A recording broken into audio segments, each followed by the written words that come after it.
నమస్తే welcome to our channel నేను మీ ప్రియాంకరం BRS party Congress party హోరాహోరీగా పోటీ పడ్డాయి దేనికి జూబ్లీ హిల్స్ ఉప ఎన్నికకి సంబంధించి ఓట్లు కూడా దాదాపు బీఆర్ఎస్ పార్టీకి ఏమీ తక్కువ రాలేదు మహా అయితే 10,000 పైచిలుకు మెజార్టీతో కాంగ్రెస్ పార్టీ గెలిచింది అయినప్పటికీ కూడా బీఆర్ఎస్ పార్టీ ఓడిపోవడానికి కారణాలు ఏంటి అని చెప్పేసి తెలుసుకుంటే చాలామంది అంటున్నారు కార్యకర్తల దగ్గర నుండి నాయకుల వరకు చివరాఖరికి చెల్లి వరకు కేటీఆర్ఏ అని మరి బీఆర్ఎస్ పార్టీ ఓడిపోవడానికి కేటీఆర్ ఎలా కారణమయ్యారు మరి ఆయన కూడా వచ్చి ప్రచారం చేసి ఈ గెలుపు చాలా ముఖ్యమని చెప్పిన వ్యక్తి ఎందుకు కారణమవుతాడు ఈ క్వశ్చన్ అందరికీ రేజ్ అయింది సో దీని గురించి డిస్కస్ చేద్దాం మనతో మాట్లాడడానికి జనసేన పార్టీ రాష్ట్ర అధికార ప్రతినిధి శ్రీనివాస్ గారు ఉన్నారు ఆయన అడిగి తెలుసుకుందాం నమస్కారం సార్ సార్ కేటీఆర్ వల్లే ఈరోజు జూబ్లీ హిల్స్ ఉప ఎన్నికల్లో బీఆర్ఎస్ పార్టీ ఓడిపోయింది అని ప్రతి ఒక్కరూ అంటున్న మాట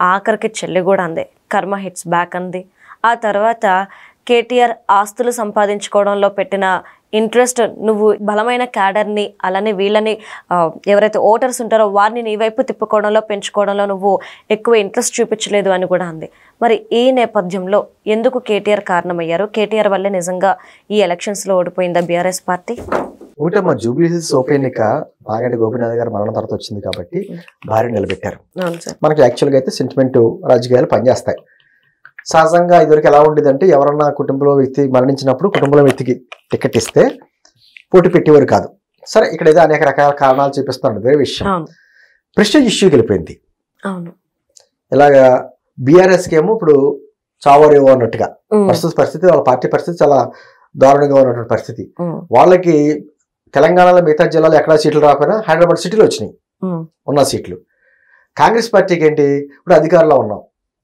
అధికారంలో ఉన్నప్పుడు ఆ వ్యక్తిని గెలిపించుకోకపోతే ఆ ప్రభావం పడుతుంది అని వీళ్ళ ప్రెస్టేజ్ ఇష్యూ సరే పోటాపోటీగా ఖర్చు పెట్టారు డబ్బులు ఖర్చు పెట్టడంలో నో డౌట్ ఫుల్గా ఖర్చు పెట్టారు ఇన్ని రకాలైనటువంటి ఇచ్చారు అభివృద్ధి అని సెంటిమెంట్ అని రకరకాల ప్రయోగాలు చేశారు కాంగ్రెస్ పార్టీ అభ్యర్థి రవీంద్ర యాదవ్ గారు గెలిచాడు పక్కన పెడదాం ఇప్పుడు ఏమవుతుంది ఆల్రెడీ కవిత గారు ఒక అన్నగారి మీద వేలు చూపిస్తా కర్మ హిట్స్ బ్యాక్ అని చెప్పేసి అని మేము ట్వీట్ చేయడం అదే విధంగా బీఆర్ఎస్ పార్టీ ఆస్తులు సంపాదించుకున్నారు కానీ కేడర్ సంపాదించుకోలేదంట ఆవిడ ట్వీట్ చేయడం ఎందుకంటే కేసీఆర్ గారు కూడా ఎక్కడా కూడా పార్టీ అధ్యక్షులు కేసీఆర్ గారు ఎక్కడా కూడా ప్రత్యక్షంగా ఆయన వచ్చి ప్రచారం చేయకపోవడం ఇవన్నీ చూసిన తర్వాత కేటీఆర్ భుజస్కంధం మీద వేసుకున్నాడు బాధ్యత అంతా పార్టీ బాధ్యత అంతా ఆయన వేసుకున్నాడు మరి ఈ మధ్యకాలంలో హరీష్ రావు గారు తండ్రి మరణించడం వలన ఆయన కూడా పెద్దగా ఎక్కువగా రాలా కాబట్టి కేటీఆర్ మీదే అంటే కేటీఆర్ వర్సెస్ రేవంత్ రెడ్డి అయిపోయింది ఇక్కడ పరిస్థితి పార్టీలు కూడా చూడాల ఈ స్థితిలో మరి జూబ్లీస్ జూబ్లీస్ అని కాదు హైదరాబాద్ లో 2014లో రాష్ట్రం విడిపోయిన తర్వాత జరిగినప్పుడు జూబ్లీస్ కాడి నుంచి ఈ కింద అంతా కూడా అందరూ కూడా తెలుగుదేశం పార్టీ అభ్యర్థులు గెలిచిన వాళ్ళందరూ కూడా గెలిచిన తర్వాత రాష్ట్రం విడిపోయిన తర్వాత ఈ కార్యక్రమాల్లో వాళ్ళంతా కూడా పార్టీలు మారిపోయి బీఆర్ఎస్కి వెళ్ళారు అప్పట్లో టీఆర్ఎస్ బీఆర్ఎస్కి వెళ్ళిపోయారు అయితే ఎందుకు కేటీఆర్ చూపించిన కేటీఆర్ ఎక్కడ ఫెయిల్ అయ్యాడు అనే మాట విషయంలో ఖచ్చితంగా మనందరూ ఒప్పుకోవాల్సింది ఏంటంటే అతను అద్భుతమైన స్పీకర్ దాంట్లో నో డౌట్ అతను కానీ అతని తండ్రి కానీ అతని చెల్లి కానీ ఆ మేనమామ కానీ వీళ్ళందరూ కూడా అద్భుతమైన స్పీకర్లు కాకపోతే ప్రతిదీ సెంటిమెంట్ రాజకీయాలు పనిచేయవు వీళ్ళకి ఇబ్బంది కలిగినప్పుడల్లా జై తెలంగాణ అంటారు లేకపోతే వాళ్ళ కుటుంబం అంతా దాచుకుంటంలోనే నిమగ్నం అయ్యారన్నట్టు ఆరోపణలు ఉన్నాయి ఈ రోజు స్వయంగా కవిత చెప్తుందిగా అవును సార్ దాచుకున్నారు ఆస్తులు సంపాదించుకున్నారు కానీ కేటర్ సంపాదించుకున్న మాట స్వయంగా చెల్లి అంటుంది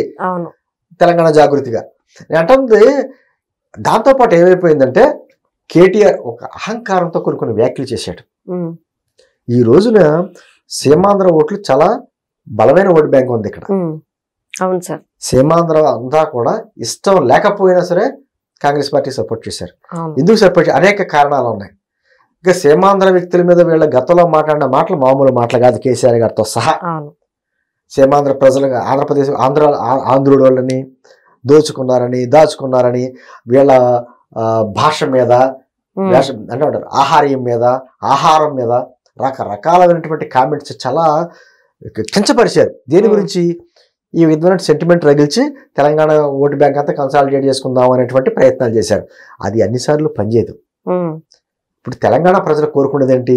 వాళ్ళు ఎందుకు తెలంగాణ రాష్ట్ర ఏర్పాటుకి ఇచ్చారు? ఆ రోజున తెలంగాణ ఇవ్వడానికి కారణం ఎవరు? కాంగ్రెస్ పార్టీ ఇచ్చింది. మరి అయినా కూడా పోరాటం చేసినటువంటి కేసీఆర్కి ఇచ్చారు. అది ఆలోచన లేకుండా ఇంకా తెలంగాణ ప్రజలు గుడ్డెత్తు చేరబడినట్టు మాకే వేస్తాను అనే భావంతో ఎప్పుడైతే టీఆర్ఎస్ పేరు బీఆర్ఎస్ గా మార్చారో ఆ రోజు స్టార్ట్ అయిందమ్మా. ఆ పదంలో తెలంగాణ పదం తీసేసి ఏదో దేశమంతా విస్తరించేస్తాం పార్టీ అని చెప్పేసి అని భావంలోని బీఆర్ఎస్ గా మార్చారో ఆ రోజే బీఆర్ఎస్ పతనం స్టార్ట్ అయింది. ఆ తర్వాత చంద్రబాబు నాయుడు గారిని జగన్మోహన్ రెడ్డి గారి గవర్నమెంట్ లో అరెస్ట్ చేసినప్పుడు ఇదే కేటీఆర్ ఇన్ని రకాలుగా వ్యంగ్యంగా కామెంట్ చేయడం, ఇక్కడ హైదరాబాద్ లో ఉన్నటువంటి సాఫ్ట్వేర్ ఎంప్లాయీస్ అందరూ కూడా నిరసన వ్యక్తం చేస్తే మీరు వెళ్ళి ఆంధ్రాలో చేసుకోవాలి తప్ప ఎక్కడ చేయడం ఏంటి అని వెంటనే మాట్లాడడం, ఇవన్నీ మర్చిపోలేదు ఇక్కడ ఉన్న వ్యక్తులు. అంత అహంకారంతో ఉండకూడదు. ఆయనే రకరకాలుగా చెప్పేవాడు. నా తండ్రి ఎన్టీ రామారావు గారి పేరు పెట్టుకున్నాడు, తారక రామారావు పెట్టుకున్నాడు. అంటే వాళ్ళ పుట్టుకంతా రాజకీయ చరిత్ర అంతా కూడా తెలుగుదేశం పార్టీ నుంచి వచ్చింది కదా, ఇష్ట ప్రకారం అలా పెట్టుకున్నాడని కొన్నాళ్ళు లేదు మా తాతగారు పెట్టాడు, రామారావు పేరుకి సంబంధం లేదని చెప్పేసి రకరకాలుగా. ఇప్పుడు ఏమని చెప్పారు మన ఎలక్షన్స్ ముందు? ఎన్టీఆర్ విగ్రహం పెడతామని చెప్పేసి మాటలు.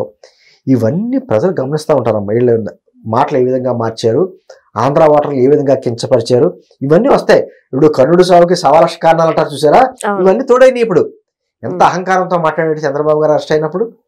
చాలా మంది ఇష్టం లేకపోయినా ఆంధ్రాకి సంబంధించినటువంటి సీమాంధ్ర ఓటర్లు అందరూ కూడా ఇష్టం లేకపోయినా సరే కాంగ్రెస్ ఓటేశారు. ఈ రోజున సీమాంధ్రకు కొట్టిన దెబ్బ మామూలు దెబ్బ కాదు, ఇది అందరికీ గుణపాఠం. అంటే అధికారంలోకి వచ్చేసాం కదా, సెంటిమెంట్ రాజకీయాలు చేసి తెలంగాణ జై తెలంగాణ అంటే తెలంగాణ ఓటర్లు అందరూ కన్సాలిడేట్ అయిపోతారు అనేటువంటి ఉద్దేశంతో చేస్తే కుదరదు. ఇది మినీ ఇండియా. హైదరాబాద్ అంటే ఒక మినీ ఇండియా. ఇక్కడ అందరూ ఉంటారు, సీమాంధ్రులు ఉంటారు, తెలంగాణలో ఉంటారు, మన తమిళనాడు వాళ్ళు ఉంటారు, కేరళ వాళ్ళు ఉన్నారు, పంజాబీలు ఉన్నారు, అందరూ ఇంకో మినీ ఇండియా. ఇక్కడ కేవలం సీమాంధ్ర వ్యతిరేక రాజకీయాలు చేసి గట్టెక్కుదామంటే కుదరదు. ఒక గుణపాఠంగా నేర్పించారు. ఈ రోజు మరి కేటీఆర్ గురించి ఆ సొంత చెల్లె మాట్లాడుతుంది కదా, మీరు దాచుకున్న తప్ప ఆస్తుల మీద పెట్టారు తప్ప కాన్సన్ట్రేషన్ కేడర్ మీద పెట్టలేదని అంటుంది కదా. మరి దానికి కేటీఆర్ గారు సమాధానం చెప్తారు? ఇవాళ కేసీఆర్ గారు కూడా ఎమ్మెల్యేగా గెలిచారు, 2 సార్లు ముఖ్యమంత్రి చేశారు ఆయన మరి ఏ రోజు మరి అసెంబ్లీకి అడుగు పెట్టడే? ఆ కేడర్ అంతా వెళ్తుందిరే, కేటీ గారు మిగతా అందరూ అసెంబ్లీకి వెళ్తున్నారు, కానీ ఆయన అసెంబ్లీకి అడుగు పెట్టడే? ఆయన అసెంబ్లీలోకి రమ్మని సమాధానం చెప్పాలని చెప్పేసి అనేక మార్లు రేవంత్ రెడ్డి క్వశ్చన్ చేశాడు కదా, ఎందుకు రావట్లేదు? అంటే పార్టీని ఇంకా వాళ్ళు ఏదో రకంగా భూస్థాపితం చేసుకుందాం, మనకు భవిష్యత్తు లేదని ఆలోచన వచ్చేసింది ఆ కేడర్కి, నాయకులకి.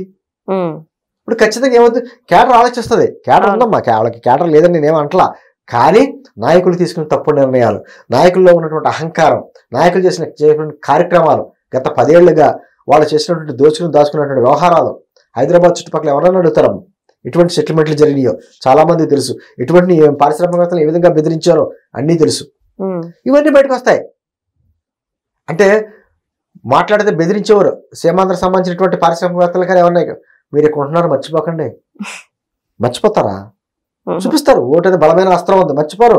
ఆ రోజున జగన్మోహన్ రెడ్డి గారికి అనుకూలంగా ఇక్కడ తలసాని శ్రీనివాస్ యాదవ్ లాంటి వ్యక్తుల్ని ఆంధ్ర పంపించి బీసీ ఓట్లని ఏదో చీల్చడానికి ప్రయత్నం చేసిన ప్రయత్నాలు మర్చిపోతారా? మన కేసీఆర్ గారు, మన జగన్మోహన్ రెడ్డి గారు కౌగులించుకుని చేసినటువంటి కార్యక్రమాలు మర్చిపోరు. ఏమని ఆంధ్రప్రదేశ్ అమరావతి డెవలప్ అవ్వకుండా ఉండాలని ఎన్ని కుట్రలు చేశారో అన్ని కుట్రలు చేశారు, అన్ని మాట్లాడారు, ఎన్ని వ్యంగ్యంగా మాట్లాడారు. అక్కడ జగన్మోహన్ రెడ్డి కాలం మనకే ఇబ్బంది లేదు, మనకు రియల్ ఎస్టేట్ బాగుంటుంది, మన డెవలప్మెంట్ ఇండస్ట్రియలిస్టులు అందరూ ఇక్కడ చూస్తారు, ఇటువంటి వ్యాఖ్యలు చేశారు. మర్చిపోతారా? సీమాంధ్ర కొట్టిన దెబ్బ మామూలు దెబ్బ కదమ్మా. అది గుణపాఠంగా చూసుకుంటారా? లేకపోతే సరే ఇది ఉప ఎన్నికలు కదా, అధికారంలో ఉన్నటువంటి పార్టీకి అనుకూలంగా ఉంటారు అనేటువంటి కొన్ని ఏమంటారు చాలా తేలిగ్గా తీసుకుంటారా? చూడాలి. ఏదేమైనా కూడా అహంకారం మీద కొట్టారు. కేసీఆర్ కుటుంబం అహంకారం మీద గట్టి దెబ్బ కొట్టారు. దాంతోపాటు కుటుంబంలో వ్యక్తులు కూడా తిరగబడి చెప్తున్నారు, ఈ అహంకారంతో పేరు ఆస్తులు సంపాదించుకున్నారనే మాట వాళ్ళే చెప్తున్నారు. ఏదేమైనా ఇది రాజకీయాల్లో గుణపాఠాలు కావాలి. ఎవ్వరో శాశ్వతం కాదు. నేనే ఉంటాను, ఖచ్చితంగా నేనే ఉంటాను. జగన్మోహన్ రెడ్డి అనేవాడు 30 సంవత్సరాలు మందే ఉంటుంది అని. ఏమైపోయింది? 150 స్థానం నుంచి 11 స్థానం పరిమితం చేశారు. తెలంగాణకి నేనే దిక్కు అన్నట్టుగా మాట్లాడినటువంటి కేసీఆర్ కుటుంబం ఏమైపోయింది? ఈ రోజున వాళ్ళకి దిక్కు లేకుండా అయిపోయినటువంటి పరిస్థితి ఏర్పడింది. రాజకీయాల్లో అహంకారం ఎప్పుడు పనిచేయదు. ప్రజలు గమనిస్తూ ఉంటారు. ఎవరిని ఎప్పుడు కూర్చోబెట్టాలో, ఎవరిని ఎప్పుడు కింద దించాలో, అతపాతాలను తొక్కేయాలో చూసేది ప్రజలు. ఈ ప్రజాస్వామ్యంలో ఎవరు పాలకులు కాదు, ప్రజల నిర్ణయం. ఎవరిని కూర్చోబెట్టాలో, ఎవరిని కూర్చో దించాలనేది డిసైడ్ చేసేది వాళ్ళు. కాబట్టి అహంకారం పనిచేయకుండా ఎప్పటికైనా వాళ్ళు ఏమైనా మనసు మార్చుకుంటారా ఏంటనేది వాళ్ళ ఇష్టం. Right. Thank you so much sir.